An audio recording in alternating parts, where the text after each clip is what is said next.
दर्शनं कुरु मे देव सर्वकार्येषु सर्वदा। गुरुर्ब्रह्मा गुरुर्विष्णु गुरुदेवो महेश्वरः गुरु साक्षात् परब्रह्म तस्मै श्रीगुरवे नमः। शरदिन्दुसमाकारे परब्रह्मस्वरूपिणे वासरापीठने सरस्वती नमोस्तुते। नमस्ते नारसिंहाय नमस्ते मधुवर्णे नमस्ते पद्मनेत्राय नमस्ते दुर्गहारिणे।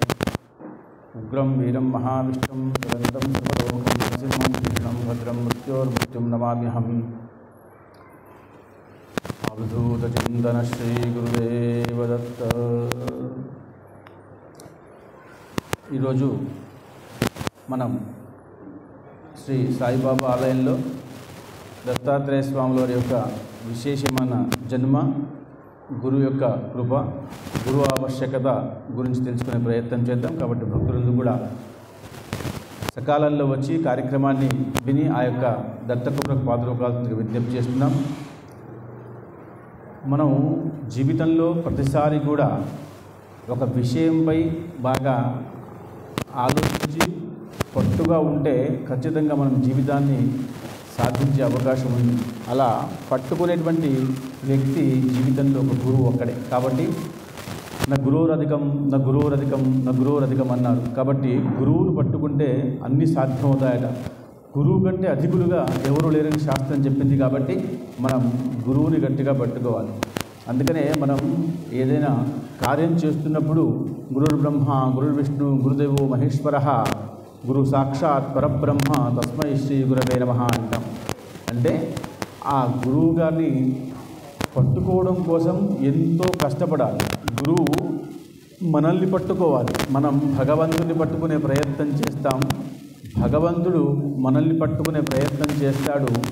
భగవంతుని ఎప్పుడైనా మనం చేసుకోవాలి అంటే దాసోహం పరమాత్మ అన్నారు. కాబట్టి దాసత్వం చేయాలట. అంటే భగవంతుని పట్టుకోవడం కోసం సేవ చేసుకోవాలని శాస్త్రం చెప్పింది. కాబట్టి అలాంటి సేవ గురు సేవ మొట్టమొదటిగా చెప్పడం జరిగింది. అందరూ కూడా గురువుని బాగా గట్టిగా పట్టుకుంటారు. కాబట్టి ఆ యొక్క గురువుని మనం జ్ఞాపకం చేసుకుంటున్నాము అంటే, గురువుని అర్థం చేసుకుంటున్నాము అంటే మనకి గురువు కృప ఉండాలి.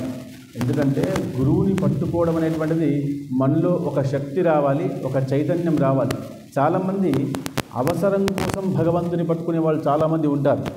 అవసరం కోసం భగవంతుని పట్టుకోవడం కాక మనకు జ్ఞానం రావాలనే ఉద్దేశంతో పరమాత్మని అంటే గురువుని పట్టుకోవడం ఒక విషయం. కాబట్టి అందరూ కూడా గురువుని చేసుకుంటారు. మనం గురువుని చేసుకుంటే ఆ గురు కృప వల్ల మన జీవితం ఉద్ధరింపబడుతుంది. జీవితాన్ని ఉద్ధరింపజేయాలి అంటే గురువు యొక్క కృప ఉండాలని శాస్త్రం చెప్పింది. ఎప్పుడు కూడా గురు పరంపరనే ఉంది. అందుకనే మనం చేసే పూర్ణిమ గురు పూర్ణిమని చాలా గొప్పగా చేసుకుంటాం. ఇప్పుడు చాలామంది వాళ్ళ ప్రకారంగా గురువులు చేసుకుంటూ ఉన్నారు. కానీ మొట్టమొదటి గురువు దత్తాత్రేయ స్వాముల వారు. చూడండి, శివుడు గురువే, విష్ణువు గురువే, దత్తాత్రేయ స్వామి గురువే, నారాయణమూర్తి గురువే, అందరూ గురువే. అయితే కృష్ణుడు కూడా గురువే. కృష్ణం వందే జగద్గురు అంటాం. కాబట్టి కృష్ణుడు కూడా గురువే. అందరూ గురువు అయినప్పుడు మరి దత్తాత్రేయ స్వామి యొక్క ఆవశ్యకత భూమి మీద ఎందుకు వచ్చిందన్న విషయం కోసమే ఈ యొక్క గురు చరిత్ర అనే ప్రవచనం ఉంది. అంటే గురు చరిత్ర అంటే గురువు యొక్క చరిత్ర ఎలా ఉంటుందో తెలుసుకునే ప్రయత్నం చేస్తే మనం దాంట్లో ఎంత లీనమైతే అంత పరమాత్మ యొక్క కృప మన మీదకి వస్తుందట. కాబట్టి అంత బాగా మనం ఆ యొక్క పరమాత్మని పట్టుకునే ప్రయత్నం చేయాలి. భగవంతుడు దత్తాత్రేయ స్వాముల వారు మన ఆలయంలో ఉన్నారు, ప్రతిష్ఠింపజేశారు. దత్తుడు ఎలా వచ్చాడు, ఎందుకు వచ్చాడు, ఏమిటి కార్యం? మనం రాముడు ఎందుకు వచ్చాడు ఏం చెప్పుకుంటాం? రావణి యొక్క వధ కోసం వచ్చాడు. కృష్ణుడు ఎందుకు వచ్చాడు? కంస వధ కోసం వచ్చాడు చెప్పుకుంటాం. కానీ దత్తుడు దేనికోసం వచ్చాడంటే ఏం చెప్పుకుంటాం? మనం ఏం చెప్పుకోం. దత్తుడు వచ్చింది జ్ఞానాన్ని ఇవ్వడం కోసం. ఆయన జ్ఞానావతారము. గుర్తుపెట్టుకోండి, విష్ణు అవతారంలో చాలా అవతారాలు ఉన్నాయి. దాంట్లో ఒక అవతారం దత్తావతారం. అది జ్ఞాన అవతారము. జ్ఞానము ఉండాలి. మనిషికి జ్ఞానం లేకుండా ఉంటే ఏమీ దొరకదు. మనం ఏ ఆలయంకి వెళ్ళినా ఒక కోరిక కోరుకుంటాం. కానీ దత్తాత్రేయ స్వామి ఆలయంకి వచ్చినప్పుడు మాత్రం జ్ఞానాన్ని మాత్రమే కోరుకోవాలి. ఎందుకంటే ఆయన దగ్గర జ్ఞానమే ఉంది కాబట్టి. మహాలక్ష్మి ఆలయంకి వెళ్ళినప్పుడు మనం ధనమో డబ్బు అడుక్కుంటాం. శివాలయంకి వెళ్ళినప్పుడు మనకు ఆరోగ్యం గురించి కోరుకుంటాం. ఒక్కొక్క ఆలయంలో ఒక్కొక్క రకంగా కోరుకుంటూ ఉన్నప్పుడు దత్తాత్రేయ స్వామి ఆలయంకి వచ్చినప్పుడు మనం ఏం కోరగాలంటే జ్ఞానం కోరుకోవాలి. ఒకవేళ పైన టాకీలో బాగా నీళ్లుంటే, జ్ఞానం అనే నీళ్లుంటే అవి ఎక్కడికైనా ఏ ట్యాప్లో అయినా వస్తాయి. కానీ నాకు ఇది కావాలి, ఇది కావాలి, ఇది కావాలని కోరుకుంటే, ఉదాహరణకి ఉద్యోగము, సంతానము, విషయము, వ్యవహారము, ప్రమోషను, పిల్లలు, ఏం కావాలనుకున్నా వాళ్ళ ప్రకారంగా ఒక కోరిక కోరుకోవాలి. కానీ ఒక్కసారి దత్తప్రభువు ఒకవేళ మన మీద కృప చూపిస్తే, ఆయన దగ్గర జ్ఞానం ఉంది కాబట్టి ఆ జ్ఞానంతో అన్నీ తీసుకోవచ్చట. కాబట్టి మనం జ్ఞానాన్ని సంపాదించుకోవచ్చు. ఎంత ఉన్నా ఉండకపోయినా జ్ఞానం ఉందా లేదా అన్న విశేషమే గొప్పది. నీకు డబ్బు ఉందా లేదా అన్న విషయం పెద్దగా ఎవరు మాట్లాడరు, ఎందుకంటే డబ్బు నీ స్థలంలోనే పనికొస్తుంది. కానీ జ్ఞాని సర్వత్ర పూజితే అన్నారు కాబట్టి ఎక్కడైనా పూజింపబడతాడు జ్ఞాని. కాబట్టి జ్ఞానమే ఉండాలి. కాబట్టి జ్ఞానావతారం యొక్క దత్తాత్రేయ స్వామి యొక్క ఆవశ్యకత, ఆయన యొక్క జన్మ, ఆయన యొక్క అవతారం, ఆయన తర్వాత ఆయన యొక్క అవతారం 16 అవతారాలు అయ్యాయి. దాంట్లో శ్రీపాద వల్లభ స్వామి, దాని తర్వాత నరసింహ సరస్వతి, మాణిక్య ప్రభు, ఇలా చాలా అవతారాలు, టెంబే స్వామి, వాసుదేవ సరస్వతి, ఇలా ఎన్నో అవతారాలు అయ్యాయి. కానీ వాళ్ళందరూ కూడా దేశ ఉన్నతి కోసం, ధర్మోన్నతి కోసం, సంస్కృతి ఉన్నతి కోసం పాటుపడ్డారు. అందుకనే వాళ్ళు గురువులు అయ్యారు. వాళ్ళ చిత్రపటాన్ని మనం ఈరోజు ఇంట్లో పెట్టుకొని పూజిస్తున్నాం. దానికి కారణం వాళ్ళు లోక కళ్యాణం చేశారు కాబట్టి. అందుకనే లోక కళ్యాణం చేసేటువంటి ఆ గురువుల యొక్క చిత్రపటాన్ని మనం ముందర పెట్టుకొని ఆ మనసును లగ్నం చేస్తే, ఆ స్వామి మనకు కనబడితే, మనకు ఎప్పుడు ఎక్కడ ఎలా ఏం కావాలో అప్పుడు అక్కడ అలా ఆ స్వామి ప్రసాదిస్తాడు. స్వామికి వచ్చి నాకు ఇది కావాలి అని అడిగే అవసరం, ఎందుకంటే ఆయన స్వతహాగా జ్ఞాని కాబట్టి, గురువు కాబట్టి శిష్యుడికి ఎప్పుడు ఎక్కడ ఏం కావాలో ఇస్తాడు. కాబట్టి ఆయన గురువు అయ్యాడు. గురు విష్ణు గురుదేవు మహేశ్వర గురు సాక్షాత్ పరబ్రహ్మ తస్మై శ్రీ గురవే నమః అన్నాం. అందుకనే గురువు దగ్గరికి వెళ్ళినప్పుడు జ్ఞానం మాత్రం అడగలట. అలాంటి గురువు యొక్క జన్మ వృత్తాంతము మీరు 18 పురాణాలు ఉన్నాయి. మొత్తం 18 పురాణాల్లో మొత్తం రాసింది వేదవ్యాసుల వారు. వేదవ్యాసుల వారి యొక్క జన్మ ఎలా ఉంటుందంటే దానికి పెద్ద కథ. అలా అంటే పరాశర మహర్షికి మత్స్యగంధికి పుట్టాడు వేదవ్యాసుల వారు. అలా పుట్టాడు అని దానికి కారణం, ఆయనకి లోక కళ్యాణం చేయడానికి సరిగ్గా 18 పురాణాలు రాయవలసి వచ్చింది. ఒక పురాణం చెప్తే అర్థం కాదేమని మన లాంటి వాళ్ళకి 18 పురాణాలు. మనం అందరం కూడా 18 పురాణాలు చదివి ఉండాలి, కనీసం తెలిసి ఉండాలి. ఒక్కొక్క పురాణం విని అర్థం చేసుకుంటే జీవితం సుకృతమవుతున్న ఉద్దేశంతో వాళ్ళు రాశారు. వాళ్ళు రాసినారు అంటే వాళ్ళకు పనిలే కాదు, మనకు జ్ఞానం రావడం కోసం వాళ్ళు రాశారు. మన దగ్గర సమయం లేదని ఒక్క మాటతో ఆ పుస్తకాన్ని మనం దూరం పెడతాం. ఇది తప్పు. కాబట్టి వాళ్ళు చెప్పిన దాంట్లో కొంచెమైనా చేస్తూ ఉండాలి. కాబట్టి ఆ దత్తాత్రేయ స్వాముల వారు ఎలా పుట్టారో మనం ఈరోజు తెలుసుకుందాం. దాని తర్వాత శ్రీపాద నరసింహ, ఇలా చెప్పుకుంటూ పోతే గురు చరిత్ర మొత్తం 52 అధ్యాయాలు. మనం అన్నీ చెప్పుకునే అవకాశం లేదు, మనకు సమయం లేదు, చాలామందికి సమయం లేదని మనకు అర్థమైపోతుంది. కాబట్టి ఎంతైతే ఎంత మనం తెలుసుకునే ప్రయత్నం చేద్దాం.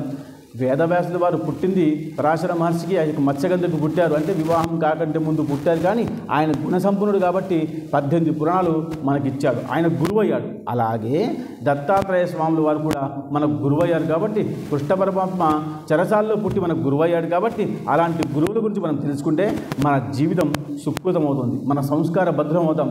మనం ఎప్పటి వరకైతే సంస్కారాన్ని మన శరీరంలో వేసుకోమో, బుద్ధిలో వేసుకోమో, జ్ఞానంలో వేసుకోమో, అప్పటిదాకా మనం మూర్ఖులమే. మూర్ఖ జీవితం పనికిరాదు, జ్ఞాన జీవితమే మంచిది. కానీ అజ్ఞాన జీవితం పనికిరాదు. అజ్ఞానంతో ఉండి కూడా జీవితాన్ని అయిపోగొట్టడం అంటే అది మూర్ఖత్వం. కాబట్టి భగవంతుడు ఇచ్చిన ఈ శరీరాన్ని భగవంతుడి యొక్క సేవ కోసం అర్పితం చేయాలి. శాస్త్రం చెప్పిన మాట, మనకు భగవంతుడికి సేవ చేసుకోవడం కోసం మన శరీరం ఎప్పుడు ఇవ్వట్లే. మన కళ్ళు భగవంతుని చూడాలి, మన పాదాలు భగవంతుని ఆలయం దగ్గరికి రావాలి, మన చెవులు భగవంతుడి యొక్క స్తుతి వినాలి, మన మనసు భగవంతుడి మీద ఉండాలి.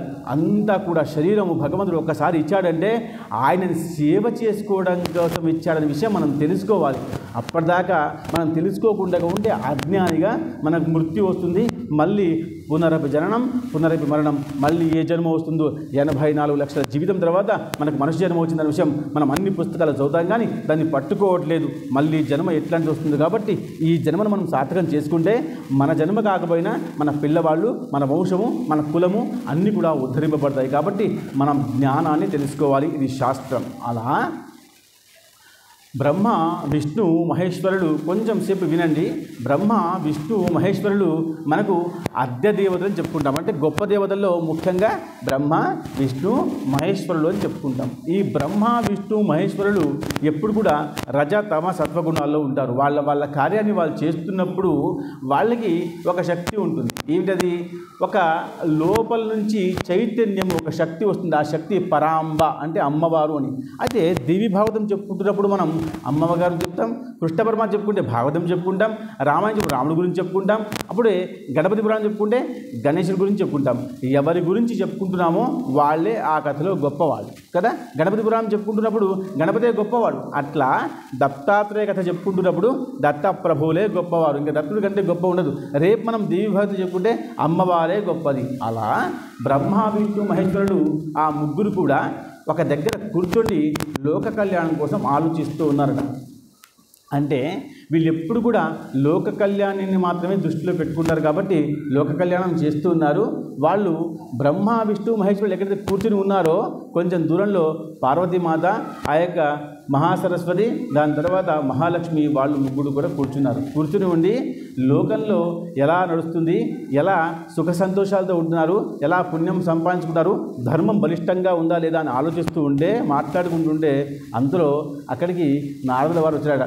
మీరు నారదుల వారిని గుర్తుపట్టుకోవాలి. ఆయన ఎప్పుడు కూడా ధర్మాన్ని పెంచడం కోసం, ధర్మాన్ని నిలబెట్టడం కోసం ఆయన జీవితం అంతా కూడా ధారపోశాడు. అది గురు పరంపర గుర్తు. అందుకనే నారదీయ భక్తి, నారదీయ సాంప్రదాయం అంటారు. మనం చాలా ఆలయాల్లోకి వెళ్తాం కానీ భగవంతుడి గురించి తెలుసుకోకుండా షిరిడి సాయిబాబా ఆలయం ఉంది మనకు. మనం సాయిబాబా ఆలయంకి వస్తాం. సాయిబాబా వారు రావడానికి కారణం ఏమిటి? ఎందుకు వచ్చారు సాయిబాబా భూమి మీదకి?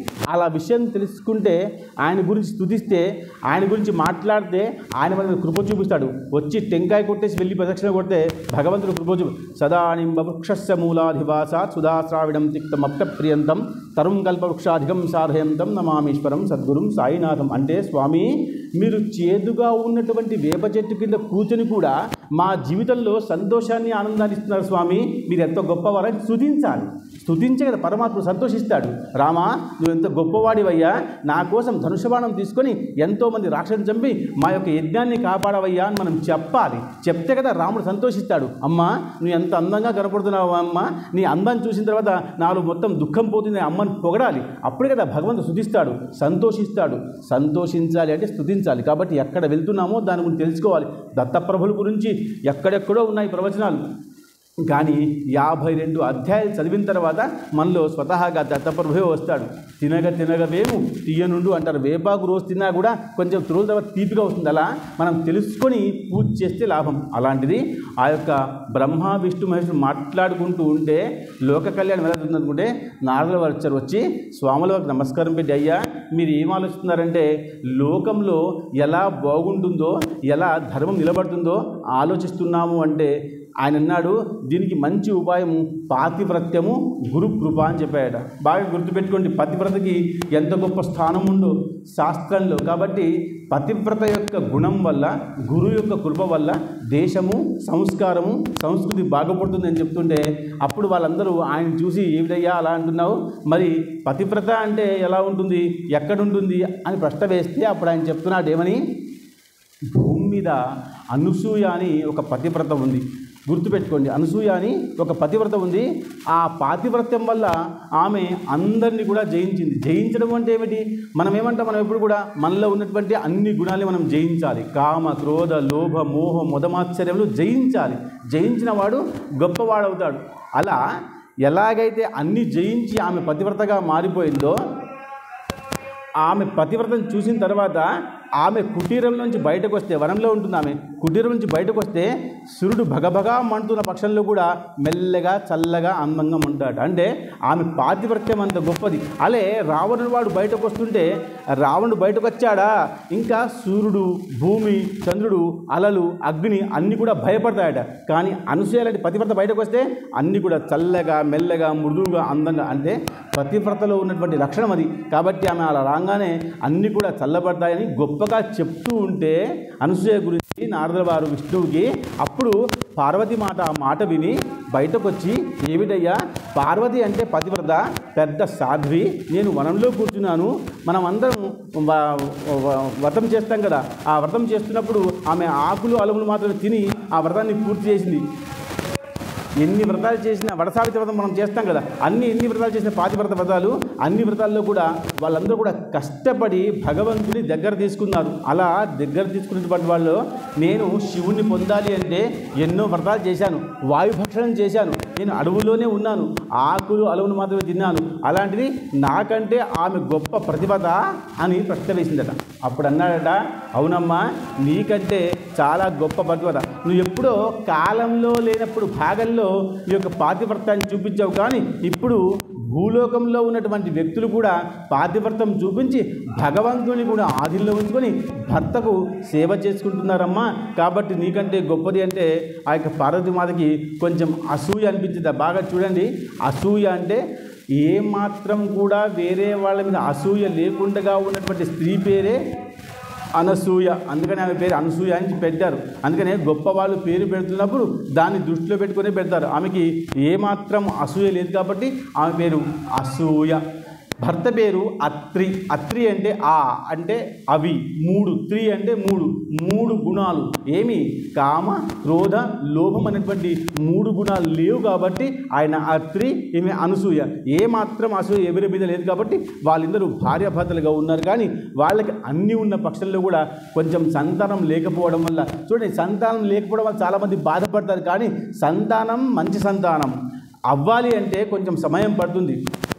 సంతానం అవ్వడం ప్రయోజనం కాదు, ఆ సంతానం లోక కళ్యాణము, హిత కళ్యాణము, కర్మ కళ్యాణం చేసి ఉండాలి. అందుకనే అలా చేయకుండా ఉన్నటువంటి సంతానం పుట్టి ఉపయోగం లేదు కాబట్టి అలా సంతానం కోసం కొంచెం వేచి ఉండాలి. అందుకనే సాయిబాబా గారు మనకి ఎప్పుడు చెప్తారు, పక్కన శ్రద్ధ సబురి, కొంచెం శ్రద్ధ ఉండాలి, కొంచెం సబురి ఉండాలి. ఇది అంటే ఎక్కడ ఆలయంలో చెప్పుకుంటే దాని గురించి మనం గొప్పగా చెప్పుకోవాలి కాబట్టి సాయిబాబా గారు ఎప్పుడో చెప్పుకుంటూ వచ్చారు, మనం ఎప్పుడు కూడా దాన్ని పట్టుకోలేదు. అలా వాళ్ళు అనుష్ఠానం చేస్తున్నారమ్మా, వాళ్ళు భూమి మీద ఉండాలంటే పార్వతీమాతకి కొంచెం అసూయ వచ్చి, కాదు నాకంటే గొప్పగా ఉండే అవకాశం లేదు కాబట్టి మేము ఒకసారి ఆమె యొక్క సత్వాన్ని, ఆమె యొక్క శీలాన్ని, ఆమె యొక్క పాతివ్రత్యాన్ని మేము పరీక్ష చేస్తాం అని నిర్ణయం తీసుకున్నారట. ఒక స్త్రీ యొక్క పాతివ్రత్యాన్ని మనం పరీక్ష చేయాలి అంటే మనకు ఆ స్థాయి ఉండాలి. ఆ స్థాయి ఉంటే చేయవచ్చు, లేకపోతే పతివ్రతను ఎవ్వరు కూడా ముట్టుకోకూడదు, ఆమె గురించి మాట్లాడకూడదు. ఆమె పతివ్రత అంతే. అందుకనే పెద్ద బిరుదు పతివ్రత, లేదా ఆమెకి సౌభాగ్యవతిని చూడంగానే మనకు భయం అనిపించాలి, ఆమె అంత గొప్పగా ఉంటుంది కాబట్టి పతివ్రత స్త్రీని గౌరవించమని శాస్త్రం చెప్పింది. అలాగే గురువుని గౌరవించమని శాస్త్రం చెప్పింది. కాబట్టి భూమి మీద గురువు, తర్వాత పతివ్రత ఇద్దరే గొప్పవాళ్ళు. అయితే పతివ్రతకు భయపడాలి లేదా గురువుకు భయపడాలి, మిగతా ఎవరికి భయపడాల్సిన విషయం లేదు. వాళ్ళు స్థానాల్లో ఉంటారు. కానీ గురువు కంటే గొప్పవాళ్ళు లేరు, పతివ్రత కంటే గొప్పవారు ఎవరు లేరు. కాబట్టి పార్వతీమాతకి ఎంత బాగా చెప్పిన పక్షంలో కూడా వాళ్ళు వినకుండగా, కాదు ఖచ్చితంగా ఆ సాధ్విని మనం ప్రయోగం చేద్దాం, ఆమె మీద ప్రయత్నం చేద్దాం, ఆమె గురించి తెలుసుకుందాం, ఆమె యొక్క సత్వాన్ని. ఆమె ఏం చేస్తుంది? వచ్చిన ప్రతి వారికి, మీరు గుర్తుపెట్టుకోండి, వచ్చిన ప్రతి వారికి ఆతిథ్యం ఇస్తుంది. అంటే మన ఇంట్లో ఏముంటుందో అది ఇవ్వాలట. మనకు చాలామంది బిచ్చగాళ్ళు తగ్గిపోయారు. అప్పుడు బిచ్చగాళ్ళు ఉండేవాళ్ళు, భిక్ష వేసేవాళ్ళం, కొంచెం పుణ్యం వచ్చింది. బిచ్చగాళ్ళు లేరు, ఇప్పుడు అందరూ ధనవంతులు అయిపోయారు. మరి మన పుణ్యం ఎట్లా వస్తుంది? రాదు. అయితే ఎక్కడైతే ఉన్నారో అక్కడికి వెళ్ళి రావాలి. ఇప్పుడు మనం వెళ్ళలేకపోతున్నాం. మనం అన్ని ఇంట్లోనే సరుకులు కావాలని ఇంటికి వస్తున్నాయి ఇప్పుడు కదా, ఆన్లైన్లో ఆన్ చేస్తే అన్ని ఇంటికి వస్తున్నాయి. కాబట్టి మనం బయటకు పోయే విషయం లేదు, పుణ్యం సంపాదించే విషయం అంతకంటే లేదు. యాత్ర అన్న పేరుతో చాలామంది విహారయాత్ర చేస్తున్నారు. కానీ బండ్ల మీద పోయి ఏసీ బండ్లలో కూర్చొని ఏసీ రూమ్లో ఉండి దేవుడు దర్శనం చేసుకోకుండా శిఖర దర్శనం చేసుకుని వచ్చేస్తున్నారు. దీనివల్ల పుణ్యం వస్తుందా? ఇది తీర్థయాత్ర కాదు, అబద్ధం. ఆమె చేసింది ఈమె చేసింది నేను చేయడమే తప్ప దీనిలో ఏ అర్థము లేదు. కాబట్టి ఎంత దీక్షగా చేస్తే, ఎంత కఠినంగా చేస్తే ఆ పూజ ఫలిస్తుంది శాస్త్రం చెప్పింది. అలా వాళ్ళని ఖచ్చితంగా ఆ యొక్క అనసూయ మాతని ప్రయత్నం చేద్దాం, మనం ఆమె పాతివ్రత్యం యొక్క విషయం చూద్దామని చెప్పేసి ఆ భర్తకి వాళ్ళు చెప్తున్నారు, మీరు కిందికి వెళ్ళి ఆమె యొక్క పాతివ్రత్యాన్ని ఒక్కసారి పరీక్ష చేసి రండి అని చెప్తే, వీళ్ళు భర్తలు భగవంతుడు దేవత అంటాం కాబట్టి వాళ్ళు ఏమన్నారంటే, అమ్మా నీ మాట నేను వినకూడదు, నువ్వు భార్యవి, నువ్వు ఆమె మీద అసూయ ఉంది కాబట్టి నువ్వు ప్రయత్నం చేస్తున్నావు. ఒక స్త్రీ పట్ల అసూయ ఉంటుంది కాబట్టి నువ్వు అలా మాట్లాడుతున్నావు, అలా చేయకూడదని బ్రహ్మ, విష్ణు, మహేశ్వరులు ఎంత బాగా చెప్పినా మహాకాళి, మహాలక్ష్మి, మహాసరస్వతి వాళ్ళ మాట పట్టించుకోకుండా ఇంకా వాళ్ళకి ఖచ్చితంగా పరీక్ష చేయమని పంపించారు. ఆమె పరీక్షలు ఎలా నెగ్గాలి అంటే, వీళ్ళ దగ్గర భగవంతుడి దగ్గర ఒక నెగ్గాలి, అంటే ఒక పతివ్రత నెగ్గాలి. అలా జరుగుతుంది. అది పతివ్రతలో ఉన్నటువంటి బలం. పతివ్రత శపిస్తే భగవంతుడు కూడా రాయి అయిపోయాడు. మనకు తెలుసు, శాలిగ్రామం అయిపోయాడు మహావిష్ణువు. ఎలా అయిపోయాడు? ఒక పతివ్రత శపిస్తే. అంటే పతివ్రతలో భగవంతుని కూడా శక్తి ఉంది. కౌసల్యమాత అలా ఊరికేనే కూర్చుండి మహావిష్ణువు పెద్ద అవతారాలను ప్రకటితమయ్యి నేనే నీ రాముణ్ణి అంటే కౌసల్యమాత ఒప్పుకోలేదు. ఒప్పుకోక అంత అయ్యా నువ్వు నాకు రాముడు చిన్న పిల్లాడు కావాలి కదా, నాకు జన్మ లేకుండా ఉంటే పిల్లవాడు చిన్నగా లేకుండా ఉంటే అందరూ కూడా నవ్వుతారు. కాబట్టి ఆ 4 చేతులు తీసేసి ఒక 2 చేతులు తీసేసి 2 చేతులు చాలు, నాకు 2 చేతులు చేయాలి. తర్వాత అంత పెద్ద అవతారం ఉండకూడదు, చాలా చిన్నగా ఉండాలంటే అప్పుడు విష్ణువట ఆమెను చూసుకుంటూ ఆమె చెప్పినట్టుగా మారిపోతున్నాడు. అంటే భగవంతుడు కూడా ఒక పతివ్రత మాట్లాడితే విషయాన్ని మార్చేస్తాడు. అంత పెద్దగా ఉన్నటువంటి మహావిష్ణువు 2 చేతులు తీసేసి నిడగుండాలు తీసేసి చిన్నగా అయిపోయి చాలా చిన్న పిల్లవాడిగా తయారైపోతున్నాడు. అంటే ఎవరి వల్ల? ఒక పతివ్రత వల్ల. అంటే పతివ్రత శాసిస్తే పరమాత్ముడు కూడా చిన్నవాడైపోతాడు. అయిపోయిన తర్వాత ఇంకా మాట్లాడుతూనే ఉన్నాడు. చిన్నగా ఉన్నటువంటి పిల్లవాళ్ళు ఏడవాలి. పిల్లవాడు పుట్టంగానే ఏడవకుండా ఉంటే దోషం. కాబట్టి పిల్లవాడు పుట్టంగానే మొదలు ఏమి వినిపించాలి? మనకి ఏడుపు వినిపించాలి. అలా రామా నువ్వు అలా గొప్పగా ఉంటే కుదరదు. కాబట్టి ఇలా నా తొడ మీద పడుకున్నావు కానీ ఏడవకుండా ఉంటే అందరికీ ఆశ్చర్యమే. కాబట్టి ఏడవాలి అని చెప్తే అంటే పరమాత్ముని కూడా ఏడిపించేటువంటి శక్తి సామర్థ్యం వరకు ఉంది, పతివ్రతకే ఉంది. కాబట్టి పతివ్రత చాలా గొప్పది అని ఎంత బాగా చెప్పినా వినకుండా ఉంటే అప్పుడు ఆ యొక్క పార్వతీమాత ముండికి వేసి ఏముంటుందంటే ఖచ్చితంగా ఆమె పరీక్ష చేయాల్సింది. ఇంత బాగా ఒకరి గురించి చెప్తే మనకు కోపం వస్తుంది కదా. కాబట్టి అలా చేయాలి అనే ఉద్దేశంతో వీళ్ళ ముగ్గురి కూడా భిక్షకులుగా తయారు చేసిందట. గుర్తుపెట్టుకోండి. ఎలా భిక్ష అంటే కిందికి వెళ్ళి ఆమెకు భిక్ష అడగండి. ఆమె భిక్ష ఇస్తుంది కదా. ఆమె ఒకవేళ భిక్ష ఇస్తున్నప్పుడు నీకు ఎలా భిక్ష కావాలో నేను చెప్తాను, అలాంటి భిక్ష అడుగు. ఆమె భిక్ష ఇవ్వకుండా వదిలిపెట్టాలి. అలా అని ఎలా ఇస్తే మానుకుంటుందో నేను ఉపాయం చెప్తానని ఆ పార్వతీమాత శివుడికి ఏం చెప్పిందంటే కిందికి వెళ్ళి భిక్ష అడిగి నగ్న భిక్ష అడుగు అని చెప్పింది. బాగా గుర్తుపెట్టుకోండి. అలా అంటే బ్రహ్మ విష్ణు మహేశ్వరుడు చాలా భయపడిపోయి, ఎందుకు భయపడుతున్నారంటే ఒక పతివ్రత దగ్గరికి పోవాలంటే పరమాత్ముడు కూడా భయపడతారు. అలా చాలా భయపడిపోయి సరే ఏది ఏమైనా నీ మాట వినాలి కాబట్టి నువ్వు ఆదేశిస్తున్నావు కాబట్టి నీకు కూడా బాగా గుర్తుపెట్టుకోండి, నీకు అహంకారం బాగా ఉంది. నేను పార్వతిని కాబట్టి, నేను పతివ్రత కాబట్టి, నాకంటే గొప్ప వాళ్ళు ఎవరు లేరు కాబట్టి నీకు అహంకారం కాబట్టి నీ అహంకారాన్ని కూడా తగ్గిస్తే ఖచ్చితంగా లోకానికి కూడా అర్థమవుతుంది అనసూయ ఎంత గొప్పదో. కాబట్టి సరే అని చెప్పేసి బ్రహ్మ విష్ణు మహేశ్వరులు జోలె పట్టుకొని కిందికి వచ్చారు. అంటే గుర్తుపట్టుకోండి, ఆయన కైలాసానికి మహారాజు కదా, మహావిష్ణువు వైకుంఠానికి మహారాజు, బ్రహ్మలోకానికి మహారాజు బ్రహ్మ. వాళ్ళందరూ కిరీటకుండాలన్నీ తీసేసి ఒక స్త్రీని పరీక్ష చేయడం కోసం చేతిలో జోలె పట్టుకొని కిందికి వచ్చి ఆమె గుడిసె ముందర ఏమంటున్నారు? భిక్షాందేహి అంటున్నారు. గుర్తుపట్టుకో. అంటే ఒక స్త్రీని పరీక్ష చేయాలి అంటే స్వతహాగా దేవుడే బిచ్చగాడే కిందికి వచ్చాడు. మరి ఎందుకంత? కానీ భార్య చెప్పింది కాబట్టి, లోక కళ్యాణం దీంట్లో దాగి ఉంది కాబట్టి, అనసూయమాత గొప్పది కాబట్టి అలా ప్రయత్నం చేద్దామని ముగ్గురు కూడా కిందికి వచ్చి ఆ కుటీరం దగ్గర భిక్షాందేహి అన్నారు. 12 గంటలకి భిక్ష అడిగితే భిక్ష వేయాలి.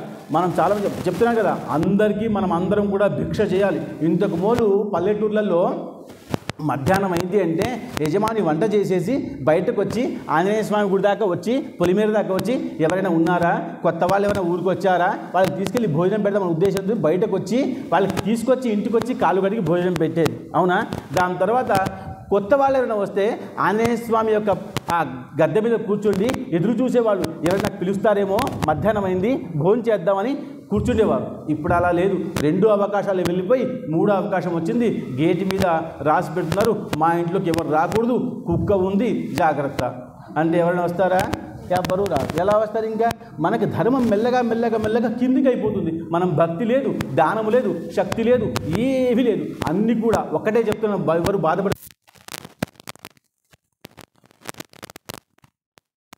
మెల్లగా మెల్లగా పాడైపోతున్న కారణం ఇదే. కాబట్టి కలియుగంలో భక్తి పెరగాలి కాబట్టి దత్తప్రభులు వారు వస్తున్నారు, కలియుగంలో గురువులు వస్తున్నారు, కలియుగంలో అందరూ వస్తున్నారు, తల్లి దగ్గరికి వస్తున్నారు గురువులు. కాబట్టి వాళ్ళు ముగ్గురు కూడా భవతి భిక్షాందేహి అని వచ్చారు. వచ్చి రాగానే లోపల ఉన్న అనసూయమాత బయటకు వచ్చింది. ఎందుకంటే ఆమె వనంలో ఉంటుంది కాబట్టి ఆమె దగ్గర పళ్ళు కందమూలాలు తప్ప ఇంకేమి ఉండవు కాబట్టి తీసుకొచ్చి వాళ్ళకి వేద్దామని ప్రయత్నం చేస్తుంటే వాళ్ళ ముఖం మీద కళ చూసి వీళ్ళు వేషం మార్చుకొని వచ్చారు తప్ప వీళ్ళు బిచ్చకాళ్ళు కాదు అని తెలుసుకుంది. ఒక స్త్రీ యొక్క గుణం ఎలా ఉంటుందంటే ఆమెకి కళ్ళు, బుద్ధి, జ్ఞానం చాలా గొప్పవని శాస్త్రం చెప్పింది. ఒక మనిషి ఎలా నాతో ప్రవర్తిస్తున్నాడో కంటి చూపుతో కనిపెట్టేది ఒక పతివ్రతే గుర్తు. కాబట్టి స్త్రీకి గొప్ప స్థానం. అందుకని మాతృదేవోభవ అన్నారు, స్త్రీకి మాతృదేవోభవ అన్నారు, తర్వాత తల్లిని గౌరవించమన్నారు, తర్వాత పతివ్రత అన్నారు. అంటే స్త్రీకి పెద్ద పాత్ర వేశారు శాస్త్రం. కాబట్టి ఆమె అప్పుడే చూసి వీళ్ళు సాధారణ వ్యక్తులు కాదు, ఏదో దివ్యశక్తి ఉంది అని వీళ్ళని చూసి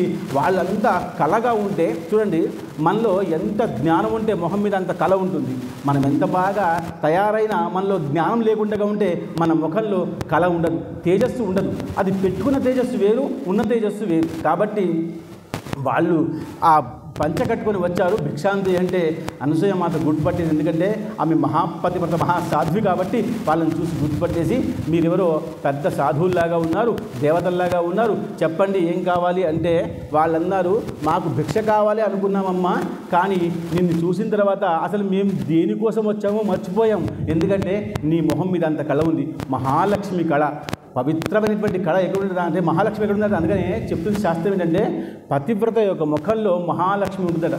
మహాలక్ష్మి బిల్వపత్ర పెండలు, ఆవు పెండలు ఉంటుంది కదా, మనం ఇట్లా అంటాం లేదా, అందుకని ఆవు పెండలు కింద వేస్తాం, మహాలక్ష్మి బాగా తయారవుతుంది. అందుకనే పెద్ద మంచి స్త్రీ వస్తే ఏమంటాం, మహాలక్ష్మిలాగా ఉన్నావమ్మా అంటామా లేదా, ఆమెకి సరస్వతిలాగా ఉన్నావమ్మా, పార్వతిలాగా ఉన్నావా మనం ఏమంటాం, మహాలక్ష్మిలాగా ఉన్నావమ్మా అంటాం. అలా ఆమె తేజస్సును చూసిన తర్వాత వీళ్ళు ఏమైతే కపట బుద్ధితో వచ్చారు, ఏం బుద్ధితో వచ్చారు, పరీక్ష చేద్దామనే ఉద్దేశంతో కపట బుద్ధితో వచ్చారు. కానీ ఆమె తేజస్సు చూసిన తర్వాత అసలు విషయం మర్చిపోయారు, ఆమెనే చూసుకుంటూ నిలబడిపోతే ఆమె అనుకుంటుందట వీళ్ళు దివ్యం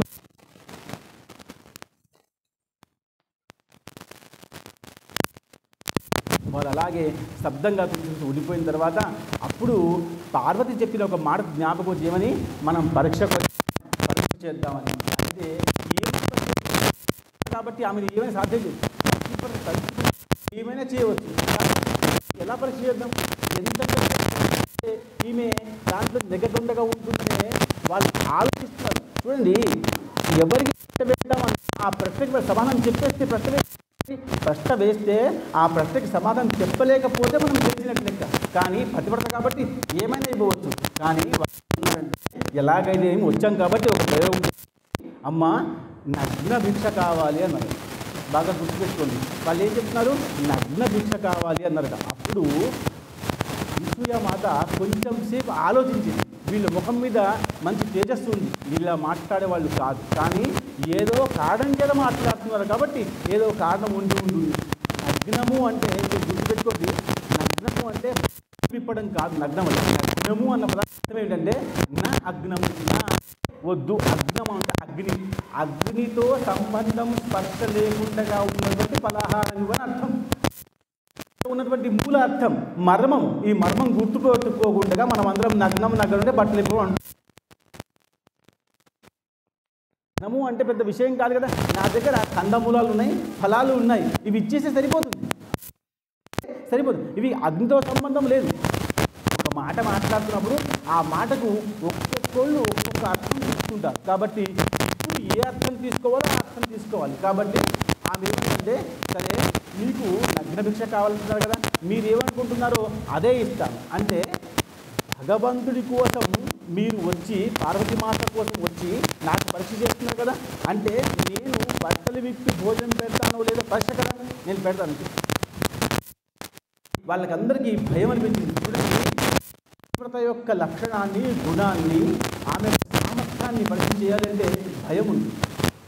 అందుకనే మనం కట్టు బొట్టు మంచిగా చీర కట్టుకొని మంచిగా పోతే భయపడతారు, మనం వేసుకొని పోతే. కాబట్టి మన సంస్కృతి మనం కాపాడుకోవాలి. అలా కాపాడుకోలేకపోతే కిందికి వస్తున్నాం. కాబట్టి మీకు ఏమైతే కావాలంటున్నారో అదే ఇస్తానని చెప్పేసి. కానీ ఒక్క మాట గుర్తుపెట్టుకోండి, మీరెవరో గొప్పవాళ్ళలాగా ఉన్నారు, నాకు శిక్ష అంటున్నారు, నేను సిద్ధమే. కానీ నేను ఇలా ఉన్నట్టుగా మీరు అనుకున్నట్టుగా నగ్నం అవ్వాలి అంటే మీ ఈ పాపపు కళ్ళు గా గుర్తుపెట్టుకోండి. మీరు శ్రద్ధగా ఉన్నారు. ఈ పిల్లవాడి ముందర బట్టలు మార్చుకుంటే అమ్మ సిగ్గుపడదు. ఆ పిల్లాడి ముందు బట్టలు మార్చుకుంటుందా అమ్మ? అమ్మే మార్చుకోదు కదా, చిన్న పిల్లవాడికి దోషం లేదు కాబట్టి. అందుకనే ఆమె ఏముంటుందంటే మీరందరూ చిన్న పిల్లవాళ్ళలాగా మారిపోండి అని చెప్పి. ఎవరు అని చెప్పంగానే వాళ్ళు అన్నారు, నాకు అలా మారడం రాదు, నా భార్య చెప్పింది నేను వచ్చాను, కానీ నాకు మారడం రాదు. వీళ్ళకి పరీక్షకి పంపించింది కానీ వచ్చి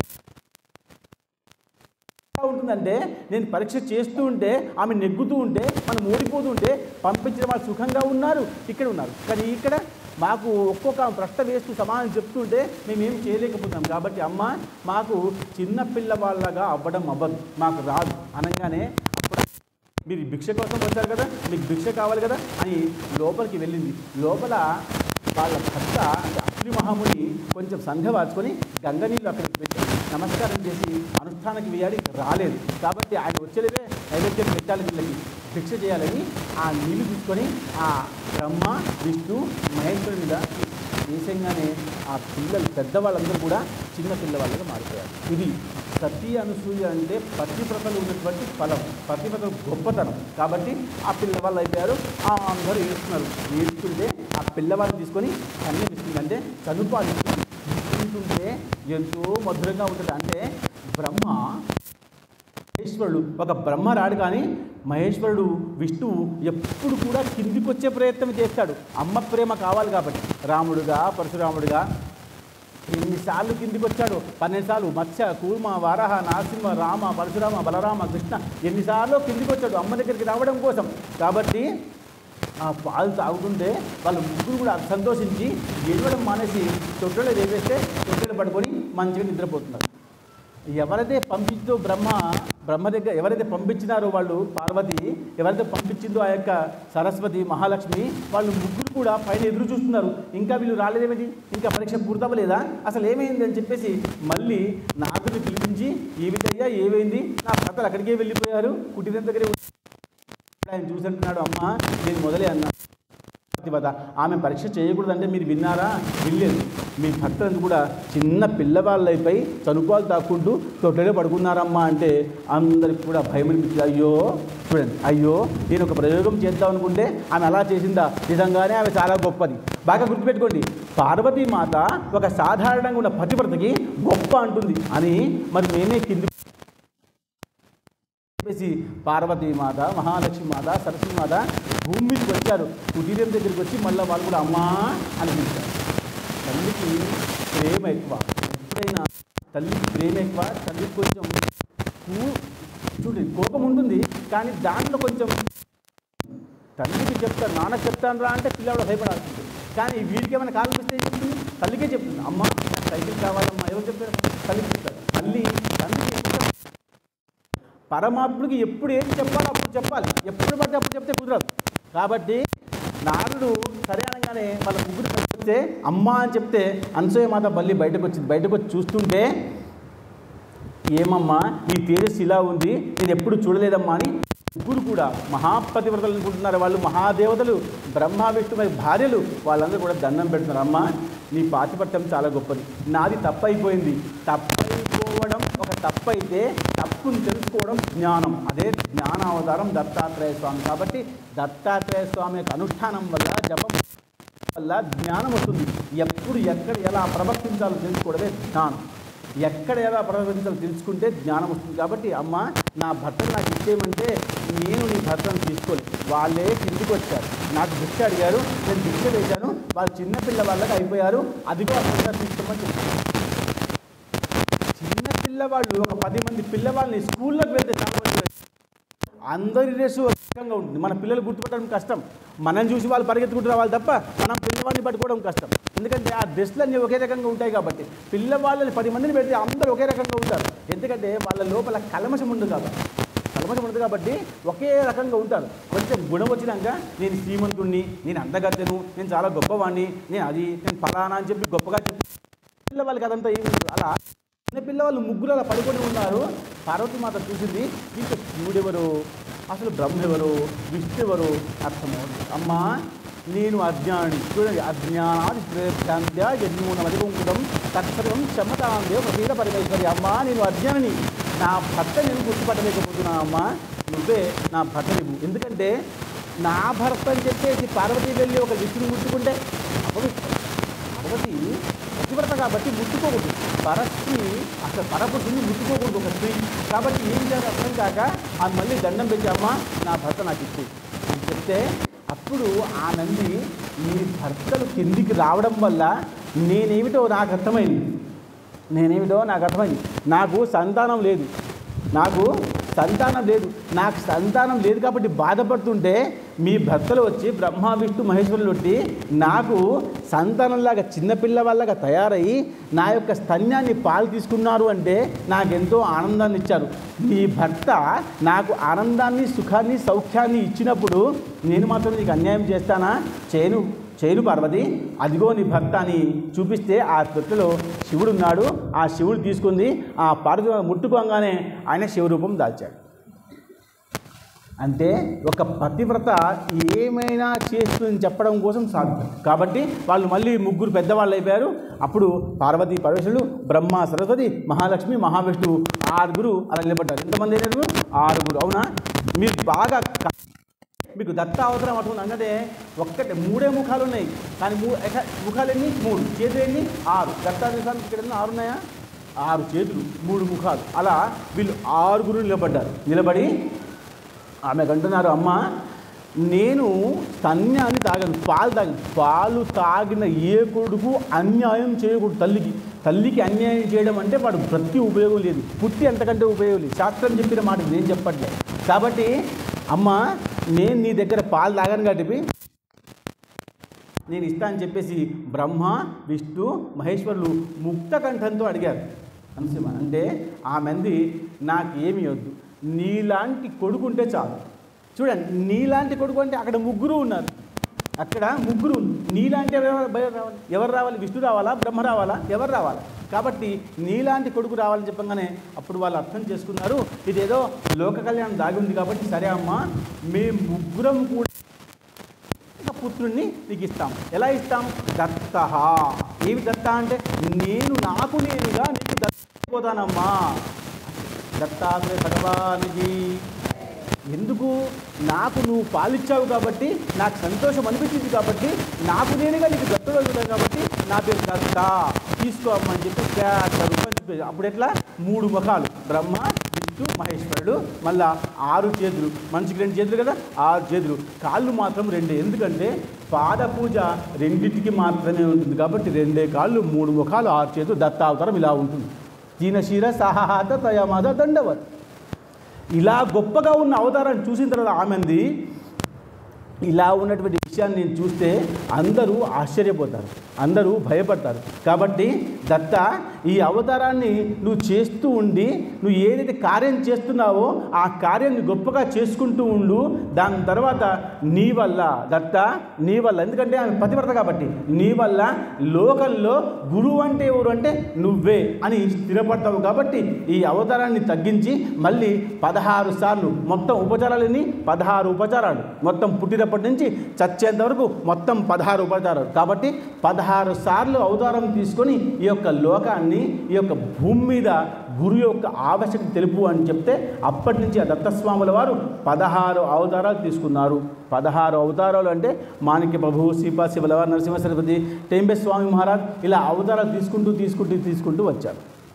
కాబట్టి దత్తాత్రేయ స్వామిని అర్థం చేసుకోవాలి అంటే జ్ఞానం కావాలి. ఇలా అగ్నితో సంబంధం లేకుండా పలహారం అంటే నా అగ్నము అంటే బట్టలు కాకుండా కాదని ఇలా ఒకటి అర్థం చేసుకుంటే సంతోషం. అలా వాళ్ళిద్దరికి కూడా ఆ యొక్క అత్రి అంశులకి దత్తప్రభు వారు పుట్టారు. అది మార్గశీర్ష మాసంలో పుట్టారు. మార్గశీర్ష మాసము అంటే మృగశిర నక్షత్రంతో కూడుకుని ఉన్నటువంటి నక్షత్రం. కాబట్టి ఆ నక్షత్రం మీద పుట్టాడు కాబట్టి దత్తుల్లో గుణము, సిద్ధి, జ్ఞానం అన్నీ ఉంటాయి. అందుకనే ఆయన స్వతహాగా పరశురాముడికి కూడా జ్ఞానం ఇచ్చాడు, కార్తవీర్యుడికి జ్ఞానం ఇచ్చాడు, ప్రహ్లాదుడికి జ్ఞానం ఇచ్చాడు. అంటే దత్తప్రభులు వారు గొప్పగా ఉన్నటువంటి స్థానాలను అందరికీ కూడా జ్ఞానాన్ని ఇచ్చి గొప్ప స్థానాన్ని స్థిరం చేసి ఎప్పటి వరకు అయితే లోకం ఉంటుందో, ఈ లోకం ఇది 28వ మహాయుగం, మనకి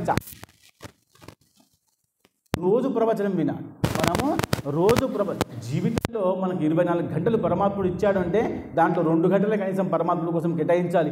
లేకపోతే మన జీవితం వృధా. ఎందుకు పుట్టామో, ఎందుకు పెరిగామో, ఎందుకు వృద్ధాప్యం వచ్చిందో, ఎందుకు చచ్చిపోతున్నామో తెలియకుండా కాబట్టి ఏమిటి లాభం? కాబట్టి 14 మొత్తం అవతారాలు ఇలా ఉంటే అందరూ వచ్చారు. రాముడు వచ్చాడు, వెళ్ళిపోయాడు. కృష్ణుడు వచ్చాడు, వెళ్ళిపోయాడు. తర్వాత పరశురాముడు వచ్చాడు, వెళ్ళిపోయాడు. అందరూ వచ్చారు, వెళ్ళిపోయారు. కానీ గురువు మాత్రం వెళ్ళిపోలేదు. అప్పుడు ఇప్పుడు ఎప్పుడైనా గురువు ఉంటూనే ఉంటాడు. రాముడు ఉన్నాడా అని చెప్తే ఇప్పుడు ఉన్నాడని చెప్పవచ్చా? లేడు. కాబట్టి ఇప్పుడు నీ హృదయంలో ఉండవచ్చేమో, ప్రత్యక్షంగా లేడు. కానీ గురువు ప్రత్యక్షంగా ఉన్నాడు. చిరంజీవులు ఎలా ఉన్నారో 7 చిరంజీవులు, అశ్వత్థామ, బలిర్వ్యాసో వాళ్ళందరూ, అలాగే గురువు కూడా ఉన్నాడు. ఎందుకంటే గురువు లేకుండా భూమి ఉండే అవకాశం లేదు కాబట్టి గురువు ఉన్నాడు. కాబట్టి ఆ గురువు మనం ధ్యానించుకుంటూ గురు చరిత్ర యొక్క ఉద్దేశము మనకు అర్థమవుతుంది. ఎవరైనా చదివారా గురు చరిత్ర? 52 అధ్యాయాల్లో ఒక్కొక్క అధ్యాయంలో గురువు తన యొక్క విషయాన్ని భక్తులకు చెప్తూ ఉంటే, గురువు గొప్పతనాన్ని చూపించుకుంటూ ఉంటే మనలో హృదయం పొంగిపోతుంది. అలాంటి గురువు అన్ని అవతారాలు తీసుకుంటూ ఆ తర్వాత ఈ దత్తావతారం తర్వాత శ్రీపాద శివల్లభ అవతారం తీసుకున్నాడు.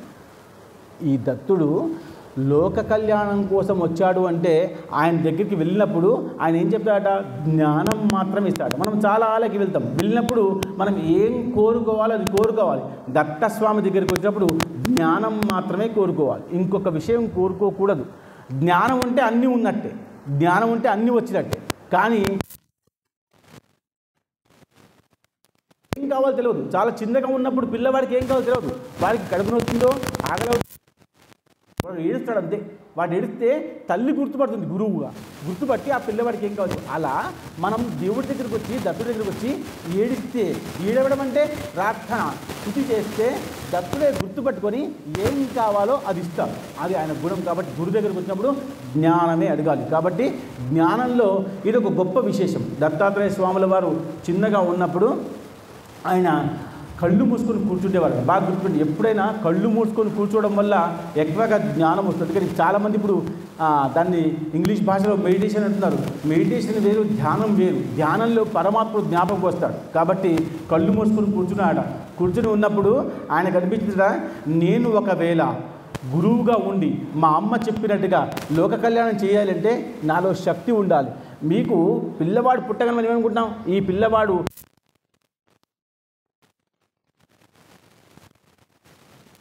వస్తువులు పెడతాం, ఆ పిల్లవాడు దేన్ని ముట్టుకుంటే అలా అవుతాడు అనుకుంటామా లేదా? కత్తి పెట్టుకుంటే ఏమవుతాడు? డబ్బులు పెట్టుకుంటే ధనవంతుడు అవుతాడు. అలా మనం అనుకుంటామా? అలాగే ఆయన కళ్ళు మూసుకొని ధ్యానం చేసుకుంటూ, నాకు లోక కళ్యాణం చేయడం మా అమ్మ చెప్పింది కాబట్టి, మా అమ్మ ఆజ్ఞను పాటించాలి కాబట్టి, నాలో శక్తి ఉండాలి కాబట్టి శక్తిని ఎలా సంపాదించేసి ఒక ఔదుంబర వృక్షం మీద కూర్చున్నాడు. ఔదుంబర వృక్షం అంటే మేడి చెట్టు మీద కూర్చున్నాడు. పెద్ద పెద్ద వాళ్ళు, గురువులు, ఋషులు ఒక చెట్టును పట్టుకుంటారు. సదానింబ వృక్ష మూలాధివాస. సాయిబాబా ఎక్కడ కూర్చున్నాడు? మనం రోజు దర్శనం చేసుకుంటాం. సాయిబాబా వేప చెట్టు కింద కూర్చున్నాడు కదా. అక్క దత్తాత్రేయ స్వామి వారు ఔదుంబర వృక్షం మీద కూర్చున్నాడు. దత్తాత్రేయ స్వామిని పూజించాలి, పూజించిన సిద్ధమే. ఆ యొక్క గురువు కృప చూపిస్తాడు. పాదుకలనే కాదు, ఒకవేళ చెట్టును పూజించినా కృప తీసుకోవాలి. ఔదుంబర వృక్షాన్ని పూజ చేస్తే దత్తుడిని పూజ చేస్తే లెక్క. కానీ ఎక్కడ కూడా ఈ దేవుడికి వంతుగా ఈ చెట్టును పూజించమని లేదు. రాముడిని పూజించాలి అంటే రాముడికి పాదుకలు లేవు, రామపాదుక పూజ ఎక్కడ లేదు. మనం రామపాదుక పూజ చేస్తామా? చేయం. భరతుడు మాత్రమే చేశాడు, కొంతకాలం కోసం చేశాడు. దాని తర్వాత ఎక్కడైనా చెట్టుకు పూజ చేస్తే పుణ్యం వస్తుంది అని లేదు. కానీ ఔదుంబరానికి చేస్తే దత్తుడికి చేసినట్టే, పాదుకలే చేస్తే దత్తుడికి చేసినట్టే. కాబట్టి దత్తాత్రేయ స్వామి ఏం చేశాడంటే, నేను గురువును కాబట్టి నా వల్ల ఈ విగ్రహం దగ్గరికి వచ్చే అవసరం లేకుండా ఎక్కడైనా వనంలో కానీ, ఎక్కడ దూర ప్రాంతాల్లో కానీ, ఎక్కడైనా అడవుల్లో ఉంటాయి ఔదుంబర వృక్షాలు, అక్కడికి వెళ్ళి పూజ చేసిన నా కృప ఉండాలని చెప్పేసి ఆయన ధ్యానం చేసుకుంటా. ఆ ధ్యానం పేరే అనుష్ఠాన ధ్యానము. గుర్తుపెట్టుకోండి, మనం జపము, ధ్యానము, అనుష్ఠానము, తపము అన్నీ ఒక దాంట్లో కలుపుకుందాం. ఒక మాల పట్టుకొని తిప్పేసుకుంటూ ఉంటాం. ఇది కాదు ధ్యానము. పరమాత్మని పట్టుకునే ధ్యానం ఎలా ఉండాలి అంటే మొదలు పరమాత్ముని పాదం దగ్గర నుంచి శిఖం వరకు నఖశిఖ పర్యంతం తెలుసుకోవాలి. భగవంతుడి గురించి తెలుసుకున్న తర్వాతనే ధ్యానం చేయాలి. తెలుసుకుంటే చేస్తేనే అది పుణ్యం వస్తుంది, లేకపోతే రాదు. అందుకనే జ్ఞానంతో కూడుకున్నటువంటి భక్తి మాత్రమే లాభం, లేకపోతే ఉపయోగం లేదు. ఇప్పుడు జ్ఞానము అంటే భగవంతుడు మనల్ని పట్టుకోవడం. మీరు ఒక మాట గుర్తుపెట్టుకోండి, జ్ఞానము అంటే భగవంతుడి మనల్ని పట్టుకోవడం. అసలే భక్తి అంటే మనం భగవంతుని పట్టుకోవడం. కాబట్టి భగవంతుని మనల్ని పట్టుకోవాలి. మనం భగవంతుని పట్టుకునే ప్రయత్నం చేస్తే భగవంతుడు దొరుకుతాడా? భగవంతుడు ఎప్పుడు కూడా మనల్ని దొరకడు. అందుకనే కృష్ణ పరమాత్ముడు కట్టి పెట్టేసిన తర్వాత కూడా రాధ ఎంతో ప్రయత్నం చేస్తుంది భగవంతుని కట్టి పెడదామని. కట్టుపడతాడా భగవంతుడు కట్టుపడబడతాడా? నువ్వు ఎంత పూజ చేసినా, ఎన్ని అరటిపండ్లు ఇచ్చినా, ఎన్ని దండలు వేసినా, ఎన్ని కీటాలు వేసినా భగవంతుడికి నీ దగ్గర రావాలనిపిస్తేనే వస్తాడు, లేకపోతే భగవంతుడు రాడు. అలా ఆమె కృష్ణ పరమాత్మ కట్టి పెడుతూ ఉంటే ఆ దారం తగ్గిపోతూ ఉంటే ఆమె బాధపడుతూ ఉంటే ఆమె బాధను చూడలేక కృష్ణ పరమాత్మ పరిగెత్తుకుంటూ వెళ్ళి కొంచెం దూరంగా వెళ్ళి, అమ్మ నన్ను పట్టుకునే ప్రయత్నం చేస్తున్నావు, నన్ను ఇంకా నువ్వు కొడుకులాగా చూస్తున్నావు అమ్మా, నేను దేవుణ్ణి. నేను ఎవరిని? దేవుణ్ణి. ఏ దేవుణ్ణి? జగద్గురువుని. ఎలా జగద్గురువు? కృష్ణం వందే జగద్గురువు. నేను గురువునమ్మా, నన్ను పట్టుకునే స్థితి శక్తి నీకు ఇప్పుడు లేదు అమ్మకు చెప్తున్నాడు. అందుకనే దీన్ని జ్ఞానకాండ అన్నారు. దీన్ని ఏమన్నారు? జ్ఞానకాండ. నరసింహ సరస్వతి వారు దత్తాత్రేయ 3వ అవతారం తల్లికి జ్ఞానం చెప్పారు. తల్లికి జ్ఞానం చెప్పి, అమ్మ నువ్వు ఎప్పుడు పిలిస్తే అప్పుడు వస్తానమ్మా అని చెప్పారు. శంకరాచార్యులు చెప్పారు, అమ్మ జ్ఞానకాండ చెప్పి నువ్వు ఎప్పుడు పిలిస్తే అప్పుడు వస్తానని చెప్పారు. అంటే భూమి మీద కొంతమంది ఉన్నారు ఎప్పుడు పిలిస్తే అప్పుడు వెళ్ళేవారు. కాబట్టి అలా కృష్ణ పరమాత్ముడు కట్టి పెడుతూ ఉంటే తల్లి చూసి బాధపడి అసలు తల్లికి దొరికిపోదాం అని ఎప్పటికీ కృష్ణుడు అనుకున్నాడో అప్పుడు కొంచెం దూరంగా వెళ్ళి నిలబడి నన్ను పట్టుకోవమ్మా అన్నాడు. పరమాత్ముడు పట్టుకోమన్నప్పుడే మనం పట్టుకోవాలి. పరమాత్ముడు పట్టుకున్న మనం అనుకున్నప్పుడు పరమాత్ముడు దొరకదు. బాగా అందుకనే మనం ఎప్పుడైతే సశక్తిగా శరీరంగా బాగా ఉంటామో అప్పుడే పరమాత్మని పట్టుకునే ప్రయత్నం చేస్తే ధ్యానం వల్ల లేదా పాదసేవనం వల్ల లేదా అర్ఘ్యం వల్ల అర్చన వల్ల ఆ పరమాత్మని పట్టుకోవచ్చు. వృద్ధాప్యం వచ్చిన తర్వాత కష్టం, మోకాలు వస్తాయి, కూర్చోలేం, మాట్లాడలేం, ఒక దగ్గర కూర్చోలేం. కాబట్టి వృద్ధాప్యం వచ్చేంత వరకు పరమాత్మని మర్చిపోకండి. ఎప్పుడైతే వయసు ఉందో అప్పటి నుంచి పట్టుకునే ప్రయత్నం చేస్తే అసలు మీకు వృద్ధాప్యమే రాదు. మీకు బాధ అనిపిస్తుంది. వృద్ధాప్యం రాదు అంటే అనాయాసైన మరణం. మీకు అనాయాసంగా మరణం వస్తుంది. అందరూ చచ్చిపోతామా లేదా? అందరూ చచ్చిపోతాం, అందరూ పోతాం. కానీ పోయేటప్పుడు సుఖంగా పోవాలి. ఎలా పోవాలి?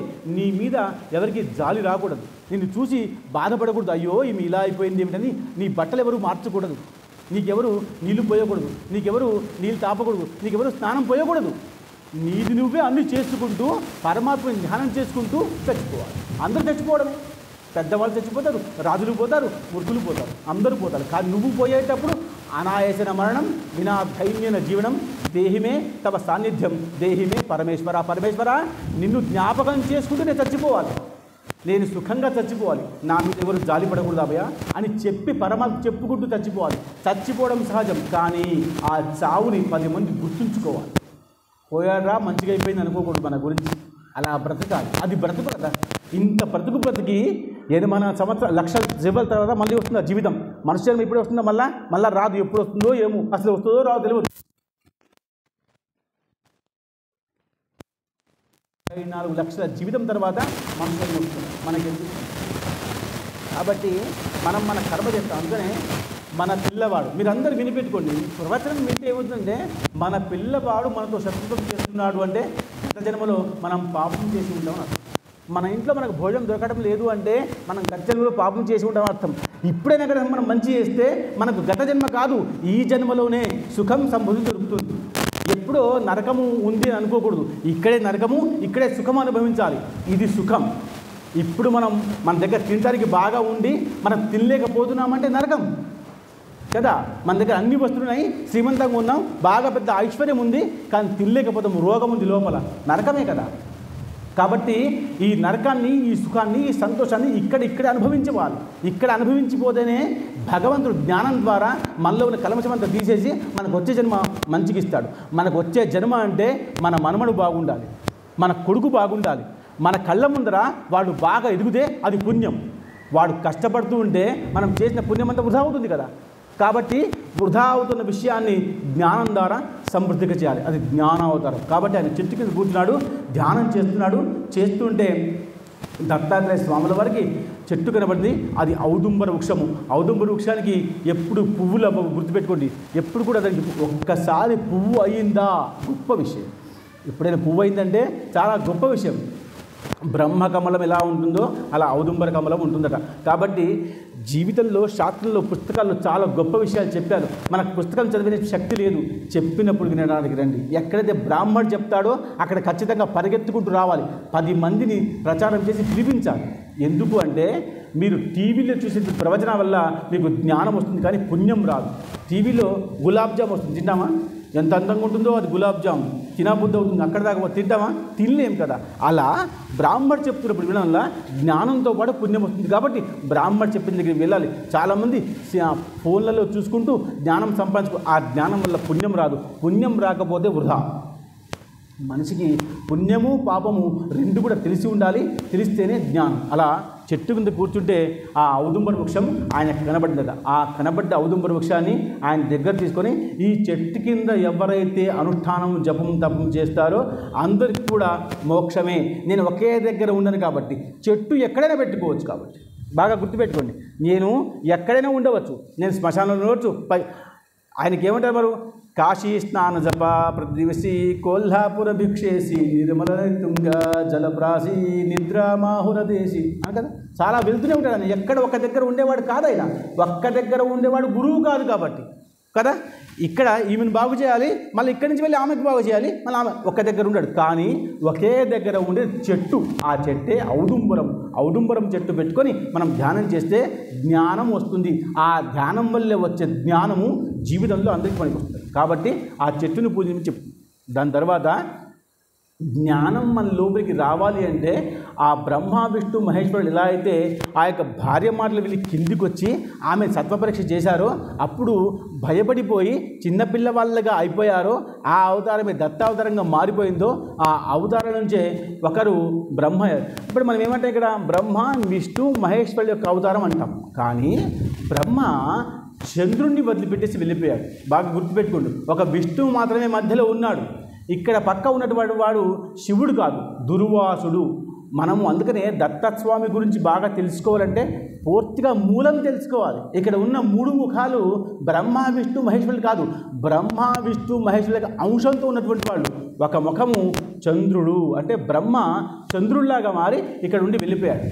శివుడు దుర్వాసుడిలాగా, దుర్వాస మహాముని బాగా తెలుసు, మీకు భాగవతం చెప్తున్నప్పుడు అర్థమవుతుంది. ఆయన వచ్చి ఇక్కడ ఒక విష్ణు మాత్రం విష్ణులాగా ఉన్నాడు. అందుకని విష్ణువు, ఆ చంద్రుడు, ఆ దుర్వాస కలిపి దత్తాత్రేయుడు అయ్యాడు. కాబట్టి దత్తుల్లో ఉన్న 3 ముఖాలు చంద్రుడు, దుర్వాసుడు, విష్ణువు. ఎవరిని ఎలా పూజిస్తున్నామో అలా పూజించాలి. హనుమంతుని పట్టుకొని మనం గణపతి పూజించి కుదురుతుందా? గణపతికి తొండం ఉంటుంది, హనుమంతునికి తోక ఉంటుంది. తోకను తొండం తెలుసుకోకుండా పూజ చేస్తే ధ్యానం కాదు. కాబట్టి అజ్ఞానం వల్ల పుణ్యం వస్తుందా? రాదు. చాలామంది ఇలాగే చేస్తున్నారు. ఒక్కొక్కళ్ళు ఒక్కొక్క దేవుణ్ణి పట్టుకొస్తున్నారు. ఆ పట్టుకొచ్చి ఆ దేవుణ్ణి పూజించాలి అంటే ఆ అర్హత మనలో ఉండాలి కదా. మనలో జ్ఞానం లేకుండా ఉంటే ఆ దేవుడు పూజింపబడడు. ఇక్కడ ఉన్నది విగ్రహం, కానీ అక్కడి నుంచి వస్తున్నప్పుడు నీలో జ్ఞానం ఉంటేనే ఆ భగవంతుడు అక్కడ ఉంటాడు, లేకపోతే వెళ్ళిపోతాడు అక్కడి నుంచి. అక్కడ విగ్రహంలో భగవంతుడు ఉంటాడా? అది రాయి కదా. దాంట్లో భగవంతుడు నువ్వు వేయాలి. నువ్వు వేస్తే అక్కడ భగవంతుడు వస్తాడు, లేకపోతే అది రాయిలాగా వెళ్ళిపోతుంది అంతే.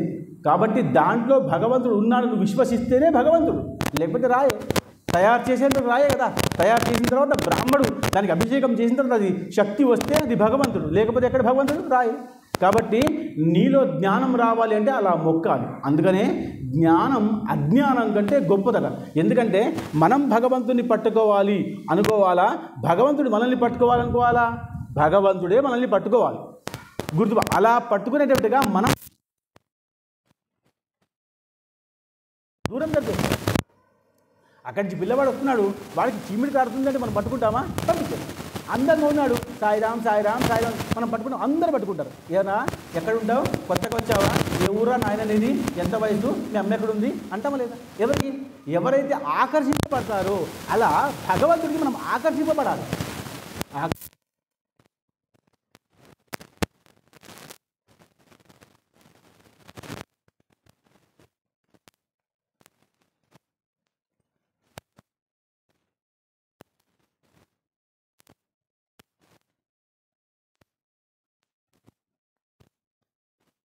రోజు వింటే కానీ అర్థం కాదు ప్రవచనం, రోజు వింటే కూడా అర్థం కాదు. భగవంతుడి గురించి అర్థమవుతాడా? వేల సంవత్సరాలు చెట్ల కింద కూర్చుని అనుష్ఠానం చేస్తే భగవంతుడు అర్థం కాలేదు. ఎంతమందికి అర్థమయ్యాడు భగవంతుడు? ప్రహ్లాదుడికి అలాగే ప్రత్యక్షమయ్యాడు, కానీ స్తంభంలోంచి వచ్చాడు కదా నరసింహస్వామి. కానీ పెద్ద పెద్ద ఋషులు వేల సంవత్సరాలు జీవితం అయిపోతుంది. శబరిమాతకి చచ్చిపోతున్నప్పుడు రాముడు కనబడ్డాడు. మీరు రామాయణం వింటే మీకు అర్థం ఉంది. చచ్చిపోతున్నప్పుడు రాముడు కనబడి ఏం చేయాలి అప్పుడు కనబడి? కానీ ఆమె వదిలిపెట్టలేదు. నాకు రాముడు కావాలి కావాలి కావాలి కావాలి అంది. ఏం చేస్తావన్నా ఏం చేయలేదు. సరే నేను కనబడ్డానమ్మా రాముడు అన్నాడు. ఒకసారి వెళ్ళాడు రాముడు వెళ్తే ఆమె పళ్ళు తీసుకొచ్చి ఇచ్చింది. ఇవన్నీ ఆ సినిమాలో చూపిస్తారు, అదంతా అబద్ధం. ఎంగిలి నేరగా పళ్ళు ఇవ్వడం అబద్ధం, అది నిజం కాదు. ఆమె చెట్టు దగ్గరికి వెళ్ళి పళ్ళు తెప్పుకొచ్చి ఆయన ముందర పెట్టి నీళ్ళు తీసుకొస్తుంటే ఆమె దగ్గర ఒక పాత్ర లేదు. మన దగ్గర ఎన్నో గ్లాసులు ఉంటాయి. మనం గ్లాసులు గుళ్ళో కూడా కట్టి పెడతారు చాలామంది, ఎత్తుకపోతారని. అంత దౌర్భాగ్యం అన్నది, అవునా కదా? చెప్పులు ఎత్తుకపోతారు చాలామంది. అయ్యో భోజనంకి వచ్చి మంచి చెప్పులు ఉంటే వెతుకపోతారు. అది భక్తి మనది. మనకు చెప్పాలి మనం ఎట్లా ఉండాలో. ఎవరు చెప్తారు? అక్కడ ఉన్న వాచ్మెన్ చెప్తాడు, అమ్మా లైన్లో వెళ్ళమ్మా, నిశ్శబ్దంగా ఉందమ్మా. దేవుడి దగ్గరికి ఎలా వెళ్ళాడో ఒక వాచ్మెన్ చెప్తాడు. మనది ఏం దౌర్భాగ్యం? మన భక్తి అబద్ధం మనది. భోజనంకి వెళ్తుంటే ఇక్కడ కింద ఉన్న సార్ తిడతాడు, అమ్మా లైన్లో వెళ్ళుర్రి, మెల్లగా వెళ్ళుర్రి. ఏందమ్మా మన భక్తి? మనం అందంగా బ్రతకాలి, మన గురించి 10 మంది తెలుసుకోవాలి. అలా సప్తజన్మ కుటుంబం, అలా ఆ భగవంతుని పట్టుకోవాలంటే 7 జన్మలు మారాలి. పిల్లి ఇక్కడ ప్రసవించి ఎక్కడెక్కడికో వెళ్తుంది, పంపించి తీసుకొని వస్తుంది. తర్వాత పట్టుకున్నప్పుడు ఆ పిల్లి ఆ చిన్న పిల్ల యొక్క ఈ కంఠభాగం పట్టుకొని తీసుకొని పోయి అక్కడికి మార్చుంది. అంటే 7 సార్లు మార్చిన ఈ చిన్న పిల్లికి కంఠానికి ఇంత రక్తం కూడా రాదు. అదే ఆ తల్లి పిల్లి ఆ పిల్లలకి పాలు ఇవ్వాలంటే ఎలుకలు తినాలి కాబట్టి అదే గోర్లు అదే పళ్ళతో ఒక్క దెబ్బతో చంపేసి ఆ ఎలుకను తినేస్తుంది. ఎందుకు? పిల్లలకు పాలు కావాలి కాబట్టి. ఇది నిస్వార్థ భక్తి, గుర్తుపెట్టుకోండి. అప్పుడు ఆ పిల్లల్ని మారుస్తుంది. కానీ పిల్లలకి ఏం కాదు, అదే ఎలుకకైతే నాశనం చంపేస్తుంది. అదే కోతి అయితే, అందుకనే చూడండి కోతికి పిల్లికి తేడా. కోతి ఏం చేస్తుంది? ఆ చెట్టు నుంచి ఈ చెట్టు మీదకి, ఈ ఇంటి నుంచి ఆ ఇంటికి పోతూ ఉంటుంది, వస్తూ ఉంటుంది, పోతాం. దానికి ఇల్లే ఉండదు. పోతా వస్తూ ఉంటే చిన్న పిల్లలు ఉంటాయి. ఆ చిన్న పిల్లని ఒక్కసారి ఇలా అంటుంది. అంటే మీరు బాగా చూడండి, అందరినీ గమనించాలి. చెట్టుని, పుట్టని, వాతావరణాన్ని, బల్లిని, కుక్కని, కప్పని అందరినీ గమనించండి. ఖాళీ సమయంలో ఉన్నప్పుడు బాగా కూర్చోండి. ఫోన్ చూసుకుంటూ చూడు, ఏం అర్థం కాదు. ప్రవచనానికి ఇక్కడ జనాలు లేరు, కానీ అందరూ ఫోన్లు చూస్తున్నారు. అంతే, ఫోన్ దాంట్లో ఏమీ అర్థం కాదు, చూస్తారు. కానీ ఎందుకు పుట్టి ఉంటుంది? మా ఇంట్లోనే ఎందుకుంది, ఇక్కడే ఎందుకుంది? గుళ్ళో నేను పొద్దున రాగానే కప్పలు ఉన్నాయి, దానికి ఎంత అదృష్టం కావచ్చు. అది మోర్లో ఉండొచ్చు, బయట ఉండొచ్చు, పెంట కుప్పలో ఉండొచ్చు, ఊరు బయట ఉండొచ్చు. కానీ మన గుళ్ళో ఉందే కప్ప. సాయిబాబాను రోజు ఎంత అనుష్ఠానం చేసుకుంటుందో ఏమో, ఏ జన్మ పాపం అప్పుడు చేసుకుందో, ఇప్పుడు పుణ్యం చేసుకుంది. ఆ బల్లి అక్కడ ఉంటుందే, గుళ్ళో ఉంది. ఎంత అదృష్టం ఆ బల్లిది. ఇప్పటిదాకా ఎక్కడుందో, ఎక్కడైనా ఉంటుంది. ఎలుకలు, చాలామంది గుళ్ళల్లో ఎలుకలు ఉంటాయి, ప్రసాదాలు తినేస్తాయి ఎలుకలు. మూషక రాజా అంటాం మనం. గణపతికి పూజ చేసేటప్పుడు ఎలుకకు పూజ చేయాలి, గుర్తుపెట్టుకోండి ఇప్పటి నుంచి. మోర్లల్లో ఉంటాయి ఎలుకలు, కానీ భగవంతుడి కృప ఉంటే గుళ్ళల్లో ఉంటాయి. అలా మనం ఎలా ఉండాలో మన స్థానం మనకు చెప్తుంది. అదే కోతి పిల్ల ఇలా అంటే ఆ పిల్ల వచ్చి తల్లిని పట్టుకోవాలి. ఏమమ్మా, ఆ తల్లి కోతి పిల్లని పట్టుకోదు. అంతే. మనం పట్టుకోవడమా, మనల్ని అది పట్టుకోవడమా గొప్ప విషయం. కాబట్టి మనం పిల్ల అవ్వాలి, భగవంతుడే పట్టుకుంటాడు. కోతి పిల్ల అయితే మనం భగవంతుని పట్టుకోవాలి. మనం భగవంతుని పట్టుకునే శక్తి మనకు లేదు, మనకు అంత జ్ఞానమే లేదు. భగవంతుడి దగ్గరికి వచ్చి మనం ఏం చేస్తాం? కోరుకుంటాం. నాకేం కావాలి? ఆరోగ్యం కావాలి, నా కొడుకు పెళ్ళి కావాలి, నా కొడుకు మళ్ళీ సంతానం కావాలి, నాకు ప్రమోషన్ కావాలి, ఇంతే కోరుకుంటాం. కోరుకున్న వాడికి కోరిక ఇవ్వడానికి భగవంతుడికి లేడు. ఆయన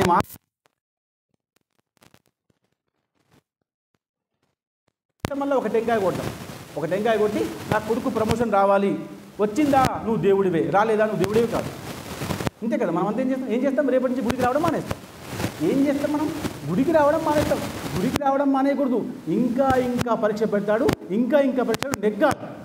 చిన్న ఉద్యోగం కావాలంటే 10th క్లాస్ పాస్ అయితే అయిపోయి అటెండర్ ఉద్యోగం వస్తుంది. కానీ కలెక్టర్ అవ్వాలంటే బాగా చదువుకోవాలి, బాగా పరీక్షలు ఉంటాయి, బాగా పరీక్షలు పెడతారు. అన్ని పరీక్షలు నెగ్గితే నువ్వు కలెక్టర్ అవుతావు. నువ్వు దేవుడికి భక్తుడు అవ్వాలంటే ఎన్నో పరీక్షలు నెగ్గాలి, ఉపవాసం చేయాలి, కఠినంగా ఉండాలి. పరమాత్ముడు కృప చూపిస్తాడు. శబరిమాత అలాగే కూర్చుండిపోయింది, రోజు ఏడ్చింది రాముడి కోసం. ఎప్పుడో కానీ రాముడు వచ్చాడు. మరి కాదా కృప? ఊరికినే రాముడు దొరికిపోతాడా? ఆయన వనవాసం రావడం కోసం ఎంతోమంది ఎదురు చూస్తున్నారు. ఇప్పుడు దశరథ మహారాజుకి శాపం ఇస్తే దశరథ మహారాజు ఇంటికి వచ్చి భార్య చెప్తే భార్య సంతోషించిందట. బాగా వినండి. దశరథ మహారాజుకి శాపం ఇస్తే శ్రవణబాలుడు శాపం ఇచ్చాడు, తండ్రి శాపం ఇచ్చాడు.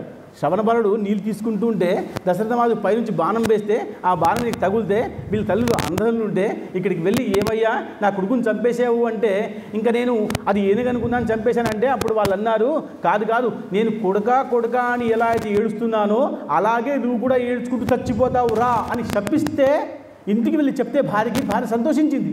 మంచిదే, ఆమె శాపం వల్ల కొడుకైనా పుట్టాడు కదా. చూడండి, శాపం కూడా మంచిదే. కొందరికి వరం, కొందరికి శాపం. కాబట్టి అలా ఎలా భగవంతుని మనం తీసుకోవాలో అలా తీసుకోవాలి. ఆమె శాపాన్ని కూడా స్వీకరించాలి. స్వీకరిస్తేనే లాభం.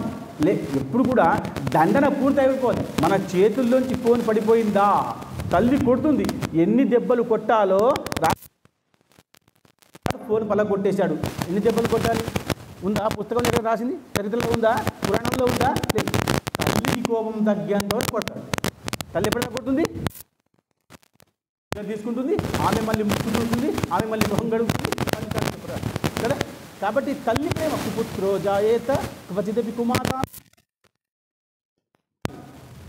పుత్రుడు కుపుత్రుడు అవుతున్నాడు, పుత్రుడు పుత్రుడు అవుతున్నాడు, చాలామంది పుత్రుడు అవుతున్నారు. కాబట్టి ఇన్ని వృద్ధాశ్రమాలు ఉన్నాయి భూమి మీద.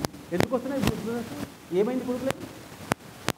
కాబట్టి జ్ఞానాన్ని మనం ఆ రకంగా తీసుకోవాలి. అదే కోతిని మనం చూసుకున్నామా, కోతి దగ్గర ఉంటుంది, పట్టుకుంటుంది అంతే. పిల్లి మాత్రం పట్టుకొని వెళ్తుంది. అలా మనం పిల్లలమ్మవాలి. పరమాత్ముడే మనల్ని పట్టుకోవాలి. పట్టుకుంటేనే జ్ఞానం. ఆ జ్ఞానాన్ని మనం సంపాదించడం కోసం ఆ పరమాత్ముడికి వేడుకుంటూ ఉండాలి. శబరిమాత గురించి మనం మాట్లాడుతున్నప్పుడు శబరిమాత ఏడుస్తూ ఉంటే ఎంతో ఏడుపు, అసలు నీళ్లు కూడా అరిగిపోతున్నాడు. ఆమె దగ్గర పాత్ర లేదు, పళ్ళు తీసుకొని వచ్చింది ఆ దగ్గరికి. ఆ యొక్క నీళ్ళు తీసుకొద్దామంటే ఆమె దగ్గర ఏమి లేదు. ముందర తామస నది ఉంది, దగ్గరికి వెళ్ళింది, నీళ్ళు తీసుకొని వస్తుంటే ఆమె వృద్ధాప్యం వల్ల చేతులు వణికిపోవడం వల్ల దోసెట్లో నీళ్లు ఆగట్లేదు. ఆయన రాయి మీద కూర్చున్నాడు. ఎవరు? ప్రభు రామచంద్రుల వారు. దేనికోసం? శబరిమాత ఇచ్చే నీళ్ల కోసం. ఇది భక్తి కాదా? ఇది కదా భక్తి అంటే, ఇది జ్ఞానం. అలా కూర్చున్నాడు రామచంద్రుల వారు. కూర్చుని ఉంటే అయోధ్యకు రాజు కూర్చుంటే నీళ్ళు తీసుకొద్దాం అనుకుంటే వెళ్ళి నీళ్ళు తీసుకుంటే ఆ చేతులు వణికిపోతున్నాయి. రాముడు వచ్చాడు, ఆనందం ఉంది కాబట్టి ఏడుస్తుందో నవ్వుతుందో ఏం చేస్తుందో అర్థం కాకుండా నీళ్ళు ఇక్కడ దాకా నీళ్ళన్నీ ఒలికిపోతున్నాయి. నీళ్ళు లేకపోతే 3 సార్లు ప్రయత్నం చేసింది. మనం ఏం చేస్తాం? ఒక్కసారి ప్రయత్నం చేస్తాం, 2 సార్లు చేస్తాం, 3 సార్లు చేస్తామా ఇంకా వదిలిపెట్టేస్తాం. దేవుడే వద్దు. ఇంకా మనకు 3 సార్లు ప్రయత్నం చేసినాక దేవుడు వరం ఇవ్వకపోతే దేవుడే వద్దు. ఈ గుడి వద్దుగా మనం కొత్త గుడి పట్టుకుంటాం, సుబ్రహ్మణ్య స్వామి పట్టుకుంటాం. సుబ్రహ్మణ్య స్వామి గుడిలో కాకపోతే రామచంద్రుడు పట్టుకుంటాం. రామచంద్రుడు కాకపోతే ఇంకో అయ్యప్ప స్వామి వాడు, ఇంకో అయ్యప్ప స్వామి వాడు, ఇంకో దేవుడు. దేవుళ్ళు తక్కువ పోయినాయా? ఎంతమంది దేవుళ్ళు ఉన్నారో? 33 కోట్ల మంది దేవుడు కదా, ఎక్కడికైనా పోవచ్చు. కానీ ఇలా కాదు.